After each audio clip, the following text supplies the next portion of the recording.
Em entrevista à revista Veja, o presidente Jair Bolsonaro afirmou que é zero a chance de um golpe de Estado no país. O chefe do executivo assegurou que haverá eleição em 2022 e não vai melar a realização do pleito, em que pretende, segundo ele, disputar a reeleição. Jair Bolsonaro, que fazia coro contra a urna eletrônica, elogiou o presidente do Tribunal Superior Eleitoral, Luiz Roberto Barroso, por implementar uma comissão de transparência de eleições e para Bolsonaro, agora não tem por que duvidar do voto eletrônico. O presidente da República confessa que extrapolou nos discursos durante as manifestações golpistas de 7 de setembro. Nessa entrevista à Veja, Bolsonaro também falou algumas inverdades, a gente pode classificar dessa maneira. Afirmou que nunca usou o cartão corporativo da presidência, nunca. E não promoveu o loteamento de cargos na relação com o Congresso. Ele insiste que não errou em nada na pandemia de Covid-19 e que confia no tratamento da doença com hidroxicloroquina, comprovadamente ineficaz. Também mentiu ao mencionar que a vacina Coronavac não tem eficácia comprovada. Ainda sobre vacinas, revelou que a primeira-dama Michele Bolsonaro se vacinou nos Estados Unidos, aproveitando a viagem para a Assembleia Geral da ONU. Quer dizer, os brasileiros aqui, eles são impelidos a tomar uma vacina que, segundo Jair Bolsonaro, não serve para nada, que é uma mentira. Cada vacina tem a sua eficácia e essa porcentagem é pública. Ninguém está dizendo aqui que a vacina impede completamente o contágio. Ela tem uma possibilidade imensa de evitar óbitos, de evitar um caso mais grave. Mas os brasileiros, repito, são obrigados a tomar essa vacina que ele diz que não presta. Só que essa vacina, que ele tanto achincalhou, é comprada e distribuída pelo Ministério da Saúde do governo dele, e a sua esposa, a primeira-dama, viaja com o dinheiro dos pagadores de impostos brasileiros para tomar uma vacina melhor. É isso que ele está colocando. O que é curioso do Jair Bolsonaro é que ele não assume na prática as suas posições. Ele poderia assumir e falar assim, não, Coronavac não serve e tal, logo meu governo não vai comprar, não vai distribuir.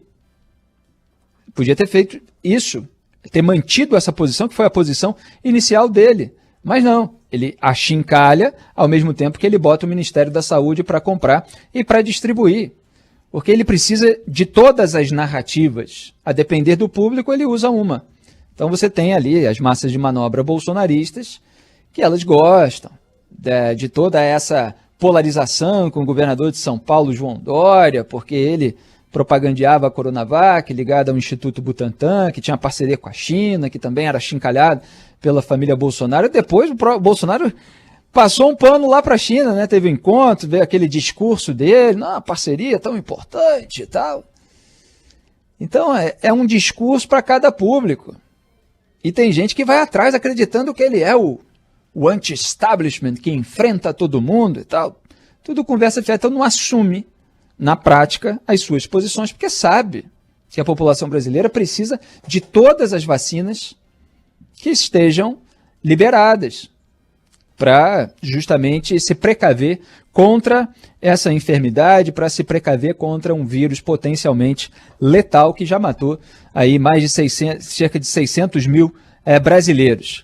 Agora, em relação às outras mentiras da entrevista, é o velho universo paralelo do bolsonarismo. É a segunda realidade. Ele fala que nunca usou o cartão corporativo. É para essa informação ser disseminada no WhatsApp, para sua claque, os militantes de gabinete que recebem lá dinheiro público nos gabinetes bolsonaristas. Gabinete bolsonarista, quando a gente fala, é de deputado estadual bolsonarista, de aliados. Não é só no Palácio do Planalto, não. Eles disparam aí no WhatsApp o print da entrevista que fala que não usou cartão corporativo, e aí demoniza a imprensa e finge que aquela notícia sobre o cartão corporativo de Jair Bolsonaro, você tem a prova, você tem os documentos oficiais mostrando, pelo menos aqueles que não estão sob sigilo, né? Porque o detalhamento está sob sigilo, só que os números a gente tem, oficialmente. 5 milhões e 800 mil reais gastos pelo Jair Bolsonaro. Mas, repito, a sua claque espalha aquilo no WhatsApp, o tiozão e a tiazona de WhatsApp acreditar sobre o cartão corporativo. Como eu comentei no programa, divulga foto lá em Nova York comendo pizza em pé para fingir que é do povão, enquanto está gastando 5 milhões e 800 mil reais no cartão corporativo. às custas do povão, enquanto está se divertindo em Nova York, com toda uma comitiva que não precisava ir, às custas do povão. E a sua esposa está lá, e o seu filho. Ele leva o filho, que é deputado federal, para o filho ficar tirando selfie aí com as lideranças internacionais e depois usar isso em campanha, fingindo que é assim, o líder de uma frente ampla direitista internacional. Nada, tem uns aliados ali populistas, nacional-populistas. Tem nada a ver com conservadorismo burkeano, não tem nada a ver com aquilo que eles dizem propalar. Tem a direita alternativa americana, encabeçada pelo Steve Bannon. Aliás, saíram reportagens aí nos veículos americanos nos últimos dias sobre a participação do Steve Bannon em inflamar as massas, né, junto com o Donald Trump, para que o Capitólio fosse invadido no dia 6 de janeiro, que resultou em 5 mortes. Esse cara é que está influenciando estratégias virtuais bolsonaristas aqui no Brasil, de comunicação do governo. Tem nada a ver com o movimento conservador, liberal. É um sujeito que sabe manipular o debate político, e o bolsonarismo gosta da manipulação, e essa entrevista é mais um exemplo disso. O presidente, na parte em que se comporta como Jairzinho Paz e Amor, né? Bolsonarinho Paz e Amor, como queiram chamar, ele dá uma imensa amarelada, essa que é a verdade. Ele não sustenta as suas posições, que são usadas retoricamente para inflamar massas de reacionários aloprados ou de pessoas ingênuas que ainda se deixam engambelar pelo seu discurso. Ele diz lá que não vai acatar a ordem do Alexandre de Moraes, que se determinada coisa não acontecer, o Supremo vai sofrer aquilo que não queremos e tal, deixando implícito que pode haver um golpe de Estado. Cogita essa hipótese em diversos discursos, e aí as instituições reagem. Vem lá um pronunciamento do presidente do STF, Luiz Fux, vem um pronunciamento ainda mais forte do presidente do TSE, Luiz Roberto Barroso. As investigações sobre os filhos de Jair Bolsonaro avançam, como está acontecendo no caso do Carlos Bolsonaro, e aquele pessoal que foi para a rua acreditando que ele era o valentão, que ia enfrentar o sistema, se decepciona, porque vem Michel Temer e tal, costura ali um telefonema entre Jair Bolsonaro e Alexandre de Moraes, e ele bota o rabinho entre as pernas. E agora defende até a urna eletrônica. O que foi dito aqui nesse programa, no Salve Salve Band News? Que encontrar maneiras de tornar o processo eleitoral mais transparente possível para mitigar as dúvidas e as desconfianças da sociedade, isso é absolutamente legítimo. E não é necessariamente vinculado ao voto impresso.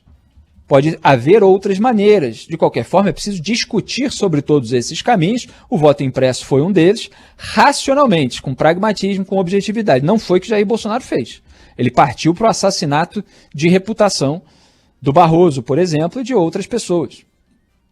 Não conseguiu emplacar o seu projeto, porque também não soube defendê-lo. O Barroso defendeu melhor. Essa que é a verdade. As urnas eletrônicas, os argumentos não foram devidamente contrapostos a ponto de convencer os parlamentares a votar daquela maneira.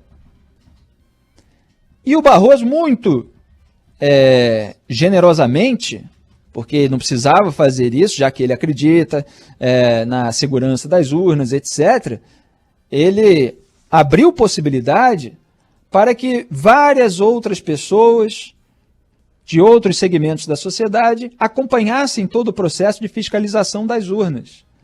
Agora, o que muda em relação a determinados pontos que eram questionados sobre Bolsonaro? Nada. Vai mudar que parte ali das Forças Armadas, do Exército, vai poder acompanhar mais e tal, um processo, mas internamente ali em relação às urnas, aquilo que eles apontavam, aperta um, vota em outro, não sai, mas o comprovante impresso, depois, ele não necessariamente reproduz cada voto, a gente tem o comprovante da urna, mas não tem do voto individual e tal, não sei o quê, então tem que acabar, tem que ser voto impresso, senão é fraude, e não vai ter eleição desse jeito. Assim eu não vou aceitar. Esse era o discurso bolsonarista. Aí agora que sentiu que todo esse golpismo gera uma instabilidade no país, que ajuda a deteriorar o ambiente econômico, o ambiente de negócios e a deteriorar a sua própria popularidade, que está caindo nas pesquisas, aí adapta o discurso. porque é como aquele personagem do Groucho Marx, humorista americano, que não tem nada a ver com o Karl Marx, mas que falava que, como é que é? Eu tenho princípios e tal, mas se você quiser tem outros, né? Tem uma frase aí, não vou lembrar agora a formulação exata, Jair Bolsonaro é mais ou menos isso, tem esses princípios aqui, mas pode ter outros também, né? Então, ele coloca aí o rabinho entre as pernas e dá uma passada de pano até para as urnas eletrônicas, senhoras e senhores bolsonaristas. Barroso fez bem aí toda a condução, a abertura. Olha, podem fiscalizar, podem olhar, vocês vão ver que tudo é seguro. E Jair Bolsonaro está dizendo que agora não tem por que duvidar do voto eletrônico. Exatamente como esse programa colocou, no sentido de que vamos dar mais transparência ao processo eleitoral. E assim, quem sabe, a gente consegue mitigar toda essa desconfiança. E a gente ouviu aí no debate todas as argumentações, agora ele se curva. Mas até ontem, quem quer que falasse isso que Jair Bolsonaro falou, e olha que eu nem falei dessa maneira, né? Mas quem quer que falasse isso que ele falou seria considerado comunista, globalista, petista, vendido para a esquerda e tal, não sei o quê. E aí ele vai e fala tudo aquilo que já estava dito pelos demais que vinham sendo atacados pela sua claque. Muito bem. Ele também assegurou que não vai melar a realização do pleito, em que pretende disputar a reeleição, então a chance é zero de ter golpe e tal.